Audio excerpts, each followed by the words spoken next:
મહિનો બદલાયો છે અને સાથે બદલાયા છે કેટલાક નિયમો જે તમારે જાણવા ખૂબ જ જરૂરી છે। આજથી ટોલ ટેક્સમાં વધારો થયો છે।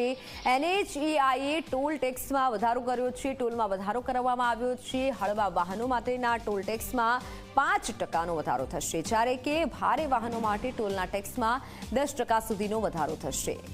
NHAના જણાવ્યા પ્રમાણે રસ્તાઓની જાળવણી, નવા પ્રોજેક્ટ અને મોંઘવારીને ધ્યાનમાં રાખીને આ નિર્ણય લેવામાં આવ્યો છે। તો ગુજરાત સરકારે પણ કેટલાક સ્ટેટ હાઈવે પરના ટોલમાં વધારો કર્યો છે અને જે 5 થી 15 રૂપિયા જેટલો છે। તો આજથી 12 લાખ સુધીની આવક કરમુક્ત થઈ છે। કેન્દ્રીય બજેટમાં જે જાહેરાત કરવામાં આવી હતી તે આજથી અમલમાં આવશે। ડિવિડન્ડની આવક પર TDSની મર્યાદા 5,000 રૂપિયાથી વધારીને 10,000 રૂપિયા પ્રતિ નાણાકીય વર્ષ કરવામાં આવી છે અને આ સાથે આજથી બેંકમાં મિનિમમ બેંક સંબંધિત નિયમ પણ બદલાયો છે।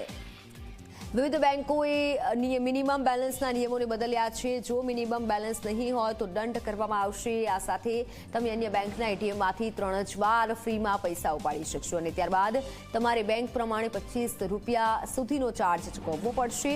આ સાથે લાંબા સમયથી UPI સાથે જોડાયેલા હોય પરંતુ એક્ટિવ ન હોય તેવા મોબાઈલ નંબરને દૂર કરવામાં આવશે।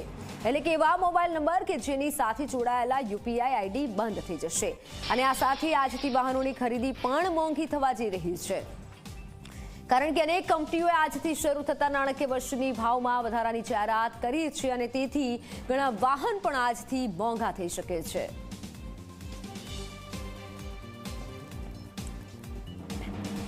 તો પ્રોવિડન્ટ ફંડ ખાતા ધારકોને EPFOથી મોટી રાહત મળવાની છે। EPFOમાં મોટી રાહત મળશે। હવે તમે ઇઝીલી PF ઉપાડી શકશો। ઓટો સેટલમેન્ટ એડવાન્સ ક્લેમની મર્યાદા હવે વધારાઈ છે। ઓટો ક્લેમની મર્યાદા 1 લાખથી વધારીને 5 લાખ રૂપિયા કરાઈ છે। કોઈપણ દસ્તાવેજી પુરાવા વગર હવે તમે 5 લાખ ઉપાડી શકશો। હવે આ ક્લેમ સેટલમેન્ટમાં પણ લાંબો સમય નહીં લાગે। પહેલા 10 દિવસનો સમય લાગતો હતો અને તે બાદ પૂર્ણ થતી પ્રક્રિયામાં 3 દિવસ જેટલો સમય થતો હતો। તો EPFOના નિર્ણયથી દેશના 7.5 કરોડ લોકોને હવે ફાયદો થવાનો છે। લગ્ન, ભણતર, ઘર ખરીદવામાં ઓટો ક્લેમનો લાભ મળશે। પહેલા માત્ર હોસ્પિટલ ખર્ચમાં જ ઓટો ક્લેમનો લાભ મળતો હતો।